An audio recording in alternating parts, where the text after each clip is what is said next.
Hi, ಎಲ್ರೂ ಹೇಗಿದ್ದೀರಾ? ಮನೆ ಕತೆ ರಾಧಿಕಾ ಮಾಧವ ಜೊತೆ ಚಾನಲ್ಗೆ ಸ್ವಾಗತ. ಇವತ್ತು ನಾವು ಮಾಡ್ತಾ ಇದ್ದೀವಿ ಹುರುಳಿ ಕಾಳು ಮತ್ತು ಅಲಸಂಡೆನ ಮೊಳಕೆ ಕಟ್ಟೋದಕ್ಕೆ ಹಾಕಿದ್ದೆ. ಈ ಮೊಳಕೆ ಕಟ್ಟಿದ್ದ ಹುರುಳಿ ಕಾಳಲ್ಲಿ ಅದನ್ನು ಬಸ್ತು ಬಿಟ್ಟು ಸಾರು ಮತ್ತು ಅದೇ ಕಾಳಲ್ಲಿ ಪಲ್ಯ ಮಾಡಿಕೊಂಡು ಮುದ್ದೆ ಮಾಡೋಣ. ಹೇಗೆಲ್ಲ ಮಾಡೋದು ನೋಡೋಣ ಬನ್ನಿ. ಇಲ್ಲಿ ನಾವು ಕಾಳುಗಳನ್ನು ಬೇಯೋದಕ್ಕೆ ಹಾಕಿದ್ದೀವಿ.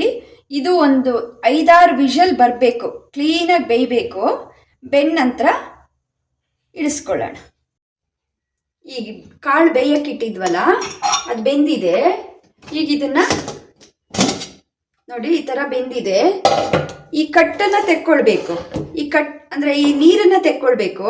ಇದರಲ್ಲಿ ಸಾರು ಮತ್ತು ಕಾಳಲ್ಲಿ ಪಲ್ಯ ಮಾಡೋಣ. ನಾನೀಗ ಫಸ್ಟು ಸಾರು ಮಾಡ್ತೀನಿ. ಇದನ್ನೀಗ ನೀರನ್ನು ಸಪ್ರೇಟ್ ಮಾಡ್ಕೋತಾ ಇದ್ದೀನಿ.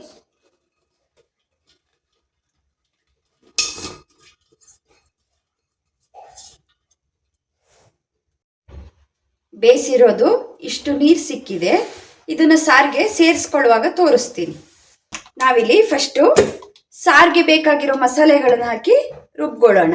ಒಂದು ಅರ್ಧ ಗೆಡ್ಡೆಯಷ್ಟು ಈರುಳ್ಳಿ ಹೆಚ್ಕೊಂಡಿದ್ದನ್ನು ಸೇರಿಸ್ಕೊತಾ ಇದ್ದೀನಿ. ಇದು ರುಬ್ಕೊಳ್ಳೋದಕ್ಕೆ ನೋಡಿ, ಒಂದು ಅರ್ಧ ಗೆಡ್ಡೆ ಈರುಳ್ಳಿ ಸೇರಿಸ್ಕೊಂಡಿದ್ದೀನಿ. ಹಾಗೆ ಒಂದು ಟೊಮೆಟೊ ಸೇರಿಸ್ಕೊಳ್ಳೋಣ. ಇದು ಸಾರಿಗೆ ರುಬ್ಕೊಳ್ಳೋದಕ್ಕೆ. ಹಾಗೆ ಒಂದು ಹಸಿಮೆಣಸು, ಕೊತ್ತಂಬರಿ ಸೊಪ್ಪು, 2 ಬೆಳ್ಳುಳ್ಳಿ, ತುರಿದಿಟ್ಕೊಂಡಿರೋ ಕಾಯಿ, ಅರ್ಧದಲ್ಲೂ ಅರ್ಧನ ಯೂಸ್ ಮಾಡ್ತಾ ಇದ್ದೀನಿ. ಇಷ್ಟು ಕಾಯಿ ಸಾಕು. ಒಂದು ಹಸಿಮೆಣಸು ಹಾಕಿದ್ದೀವಿ. ಇದು ಸಾರು ಪೌಡರು, ಮನೆಯಲ್ಲೇ ಮಾಡಿರೋದು. ಇದಕ್ಕೆ ಒಣಮೆಣಸು, ಜೀರಿಗೆ, ಸಾಸಿವೆ, ಮೆಂತ್ಯ ಹಾಕಿ ಪುಡಿ ಮಾಡಿ ಇಟ್ಕೊಂಡಿದ್ದೀನಿ. ಇದು ಒಂದು 3 ಸ್ಪೂನು ಹಾಕ್ತಾ ಇದ್ದೀನಿ. ಇದು ಸಾರು ಪುಡಿ ಅಂತ ಅಂಗಡಿಲೂ ಸಿಗತ್ತೆ. ಇದು ಮನೆಯಲ್ಲೇ ಮಾಡಿರುವಂಥದ್ದು. ಬೇಯಿಸಿಟ್ಕೊಂಡಿದ್ದೀವಲ್ಲ, ಆ ಕಾಳನ್ನು ಸ್ವಲ್ಪ ರುಬ್ಬಕ್ಕೆ ಹಾಕೋತಾ ಇದ್ದೀನಿ. ಇದರಲ್ಲಿ 2 ಸ್ಪೂನು.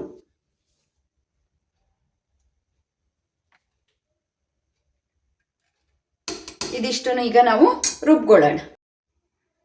ಸ್ವಲ್ಪ ಹುಳಿ ಖಾರ ಇರಲಿ ಅಂತ ಹೇಳಿಬಿಟ್ಟು ಇಷ್ಟು ಹುಣಸೆ ಹಣ್ಣು ತೊಗೊಂಡಿದ್ದೀನಿ. ಯಾಕೆಂದರೆ ಟೊಮೆಟೊ ಅಷ್ಟು ಹುಳಿ ಇಲ್ಲ. ಇಷ್ಟು ಹುಣಸೆ ಹಣ್ಣು ತೊಗೊಂಡಿದ್ದೀನಿ. ಇಷ್ಟು ಬೇಡವೇನು, ಇಷ್ಟು ಸಾಕು. ಇಷ್ಟು ಹುಣಸೆ ಹಣ್ಣು.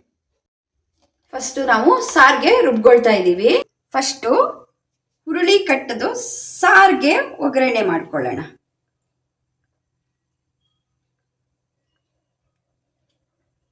ಒಂದು 2 ಸ್ಪೂನು ಎಣ್ಣೆ ಹಾಕಿದ್ದೀನಿ. 1 ಸ್ಪೂನಷ್ಟು ತುಪ್ಪ ಹಾಕ್ಕೊಳ್ಳೋಣ. ಸಾರಿಗೆ ಫ್ಲೇವರ್ ಚೆನ್ನಾಗಿರುತ್ತೆ. ಎಣ್ಣೆ ಸ್ವಲ್ಪ ಕಾದಿದೆ. ಇವಾಗ ನಾವು ಸಾಸಿವೆ, ಜೀರಿಗೆ, ಹಾಗೆ ಒಂದು 4 ಕಾಳು ಮೆಂತ್ಯ, ಸ್ವಲ್ಪ ಅರಿಶಿಣ, ಒಂದು ಒಣಮೆಣಸನ್ನ ಹಾಕೊಂಡು, ಕರಿಬೇವು 2 ಎಸ್ಲು, ಹಾಗೆ ಒಂದು 5-6 ಬೆಳ್ಳುಳ್ಳಿನ ಜಜ್ಕೊಂಡಿದ್ದೀನಿ. ಅದನ್ನು ಸೇರಿಸ್ಕೊತಾ ಇದ್ದೀನಿ. ಇದಿಷ್ಟು ಈಗ ಕೆಂಪಾಗೋವರೆಗೆ ಫ್ರೈ ಮಾಡೋಣ. ಈಗ ಇದಕ್ಕೆ ಹೆಚ್ಕೊಂಡಿರೋ 1 ಗೆಡ್ಡೆ ಈರುಳ್ಳಿನ ಸೇರಿಸ್ಕೊತಾ ಇದ್ದೀನಿ. ಸ್ವಲ್ಪ ಈರುಳ್ಳಿ ಬಾಡಿಸ್ಕೋಬೇಕು. ಈ ಟೈಮಲ್ಲಿ ಒಂದು ಚಿಟಿಕೆಯಷ್ಟು ಇಂಗನ್ನ ಸೇರಿಸ್ಕೊತಾ ಇದ್ದೀನಿ. ಈ ರುಬ್ಬಿರೋ ಮಸಾಲೆ ಇದೆಯಲ್ವಾ, ಇದರಲ್ಲಿ ಹುರುಳಿ ಕಾಳು ಬೇಯಿಸಿರೋದು, ಒಂದು ಅರ್ಧ ಈರುಳ್ಳಿ, 1 ಟೊಮೆಟೊ, 1 ಹಸಿಮೆಣಸು, 3 ಚಮಚ ಸಾರು ಪುಡಿ, ಹಾಗೆ ಸ್ವಲ್ಪ ಕೊಬ್ಬರಿ ತುರಿ ಹಾಕಿ ರುಬ್ಕೊಂಡಿದ್ದೀನಲ್ವಾ, ಆ ಮಸಾಲೆನ ಇದಕ್ಕೆ ಸೇರಿಸ್ತಾ ಇದ್ದೀನಿ. ಸ್ವಲ್ಪ ಕುದಿಬೇಕು, ಹಸಿ ವಾಸನೆ ಹೋಗ್ಬೇಕದು. ಕುದೀತಾ ಇದೆ ಅಲ್ವಾ. ಇವಾಗ ಆ ಹುರುಳಿನ ಮತ್ತು ಅಲಸಂಡೆ ಕಾಳನ್ನು ಬೇಯಿಸಿದ್ವಲ್ಲ, ಆ ನೀರು ತೆಗೆದಿಟ್ಕೊಂಡಿದ್ದೀನಲ್ಲ, ಆ ನೀರನ್ನು ಇದಕ್ಕೆ ಹಾಕ್ಕೊಳ್ತಾ ಇದ್ದೀನಿ. ಕಟ್ಟು ಬಸ್ತಿದ್ದೀವಲ್ಲ ಆ ನೀರು. ಈಗ ಇದಕ್ಕೆ ಎಷ್ಟು ಉಪ್ಪು ಬೇಕು ನೋಡಿ ಹಾಕಬೇಕು. ನಾವು ಉಪ್ಪೇ ಹಾಕಿಲ್ಲ ಅಲ್ವಾ, ಸೊ ನನ್ನ ಪ್ರಕಾರ ಇದಕ್ಕೆ ಒಂದು 2.5 ಸ್ಪೂನು ಉಪ್ಪು ಬೇಕು. ನೋಡಿ ಹಾಕ್ಕೊಳ್ಳಿ. ಒಟ್ಟಿಗೆ ಹಾಕೋದಕ್ಕಿಂತ ನೋಡಿ ಆಮೇಲೆ ಹಾಕ್ಬೋದು. ಬೆಲ್ಲನ ಪುಡಿ ಮಾಡಿ ಇಟ್ಕೊಂಡಿದ್ದೀನಿ. ಸ್ವಲ್ಪ ಬೆಲ್ಲ ಸೇರಿಸ್ತಾ ಇದ್ದೀನಿ. ಸಾರಿಗೆ ಎಲ್ಲ ಮಸಾಲೆನೂ ಆ್ಯಡ್ ಮಾಡಾಯಿತು. ಈಗ ಇದು ಒಂದೆರಡು ಕುದಿ ಬರಲಿ. ಸಾರು ನೋಡಿ ಚೆನ್ನಾಗಿ ಕುದೀತಾ ಇದೆ. ಇವಾಗ ಆಫ್ ಮಾಡಿಬಿಟ್ಟು ಮೇಲ್ಗಡೆ ಕೊತ್ತಂಬರಿ ಸೊಪ್ಪು ಹಾಕೋಣ. ಹೆಚ್ಕೊಂಡಿರೋ ಕೊತ್ತಂಬರಿ ಸೊಪ್ಪು ಹಾಕೋಣ. ಸೊ ಹುರುಳಿ ಮೊಳಕೆ ಕಟ್ಟಿ ಸಾರು ಮಾಡಿದ್ದು ಆಗಿದೆ. ಈಗ ಆ ಸೈಡಲ್ಲಿ ಪಲ್ಯ ಮಾಡ್ತಾ ಇದ್ದೀನಿ. ಸಾರು ರೆಡಿಯಾಗಿದೆ. ಈಗ ನಾವಿಲ್ಲಿ ಕಾಳುಗಳನ್ನು ಒಗ್ಗರಣೆ ಮಾಡ್ಕೊಳ್ಳೋಣ. ಅದಕ್ಕೆ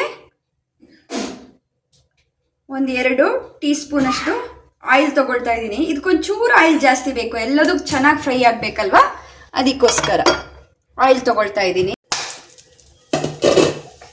ಒಂಚೂರು ಜೀರಿಗೆ, ಚೂರು ಸಾಸಿವೆ, 1-2 ಕಾಳು ಮೆಂತ್ಯ, ಒಂದು ಸ್ವಲ್ಪ ಅರಿಶಿಣ, 2 ಜಜ್ಕೊಂಡಿರೋ ಬೆಳ್ಳುಳ್ಳಿ,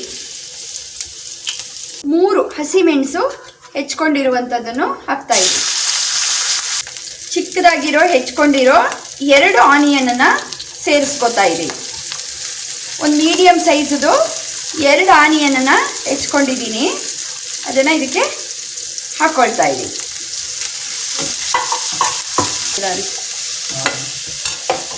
ಕೈ ಮೇಲೆಲ್ಲ ಹಾರಿಸ್ಕೊಂಡು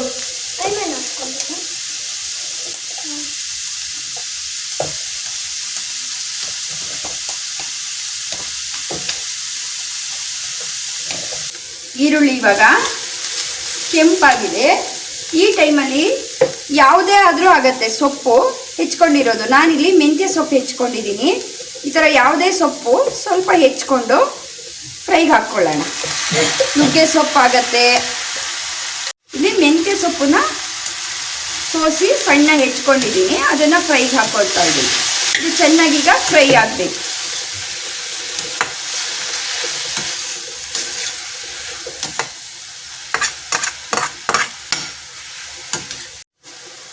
ಈ ಟೈಮಲ್ಲಿ ನಾವು ಸ್ವಲ್ಪ ಸಾಲ್ಟ್ ಆ್ಯಡ್ ಮಾಡೋಣ. ಮತ್ತೆ ನೋಡಿಕೊಂಡು ಇನ್ನೊಂದ್ಸಲ ಹಾಕಬೇಕಾಗತ್ತೆ. ಈಗ ಒಂದು ಅರ್ಧ ಸ್ಪೂನ್. ಈಗ ಮೆಂತ್ಯ ಸೊಪ್ಪು ಫ್ರೈ ಆದಮೇಲೆ ಅದಕ್ಕೇನೆ ಹೆಚ್ಕೊಂಡಿರೋ ಒಂದು ಟೊಮೆಟೊನ ಆ್ಯಡ್ ಮಾಡ್ತಾ ಇದ್ದೀನಿ. ಟೊಮೆಟೊ ಹಾಕಿದ್ದೀವಲ್ಲ, ಚೂರು ಬೇಯಿಲಿ, ಮುಚ್ಚಿಡೋಣ. ಈಗ ಇನ್ನೊಂದು ಅರ್ಧ ಸ್ಪೂನ್ ಸಾಲ್ಟ್ ಹಾಕ್ಕೊಂಡು ಕಾಳುಗಳನ್ನು ಮಿಕ್ಸ್ ಮಾಡೋಣ. ಬೇಯಿಸ್ಕೊಂಡಿರೋ ಹುರುಳಿ ಕಾಳುಗಳನ್ನು ಮಿಕ್ಸ್ ಮಾಡ್ತಾ ಇದ್ದೀನಿ.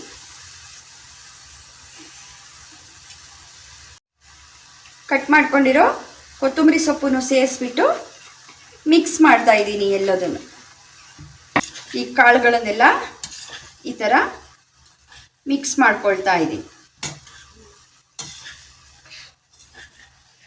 ಇದು ಪಲ್ಯ ರೆಡಿಯಾಗಿದೆ. ಮುಚ್ಚಿಟ್ಕೊಂಡು ಈಗ ನಾವು ಮುದ್ದೆ ಮಾಡ್ಕೊಳ್ಳೋಣ. ಸಾರು ಪಲ್ಯ ಇದ್ರ ಜೊತೆಗೆ ರಾಗಿ ಮುದ್ದೆ ಮಾಡ್ಕೊಳ್ಳೋಣ. ನಾನಿಲ್ಲಿ ಮುದ್ದೆ ಮಾಡೋದಕ್ಕೆ 5-6 ಗ್ಲಾಸ್ ನೀರನ್ನು ಹಾಕ್ಕೊಳ್ತಾ ಇದ್ದೀನಿ. ನಮ್ಮ 4 ಜನದ ಮುದ್ದೆಗೆ ಬಿಸಿಗಿಡ್ತಾ ಇದ್ದೀನಿ. ಇದೇ ನೀರಿಗೆ ಒಂದು ಅರ್ಧ ಸ್ಪೂನ್ ಉಪ್ಪು, 1 ಸ್ಪೂನು ತುಪ್ಪ ಹಾಕ್ಕೊಳ್ತಾ ಇದ್ದೀನಿ.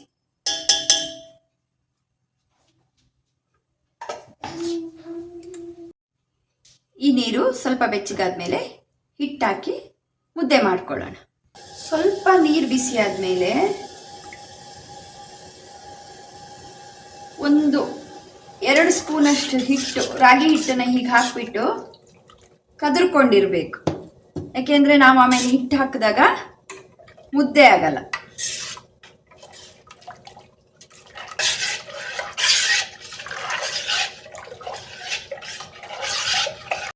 ನೋಡಿ, ಇದು ನೀರಿಗೆ ಕುದೀತಾ ಉಂಟು. ಹಿಟ್ಟು ಹಾಕ್ಕೊಳ್ಳೋಣ. 1 ಬೌಲ್ ರಾಗಿ ಹಿಟ್ಟು ತಗೊಂಡಿದ್ದೀನಿ. ಚೆನ್ನಾಗಿ ಬೇಯಬೇಕಿದು.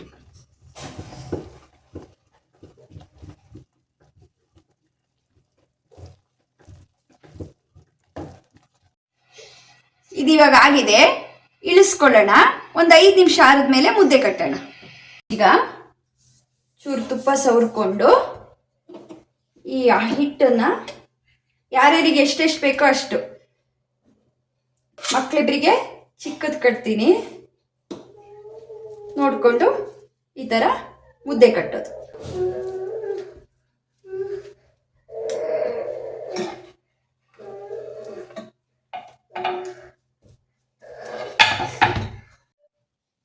ನೋಡಿ ಇಲ್ಲಿ ಮುದ್ದೆ 4 ಜನಕ್ಕೆ 4 ಸೈಜು.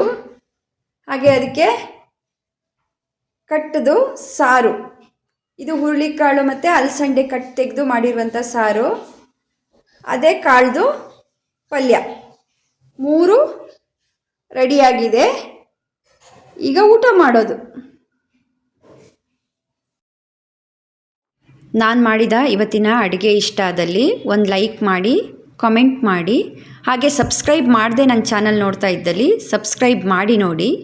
ಮತ್ತೊಂದು ವಿಡಿಯೋದೊಂದಿಗೆ ಸಿಗ್ತೀನಿ. ನಮಸ್ಕಾರಗಳು, ಮತ್ತೆ ಸಿಗೋಣ.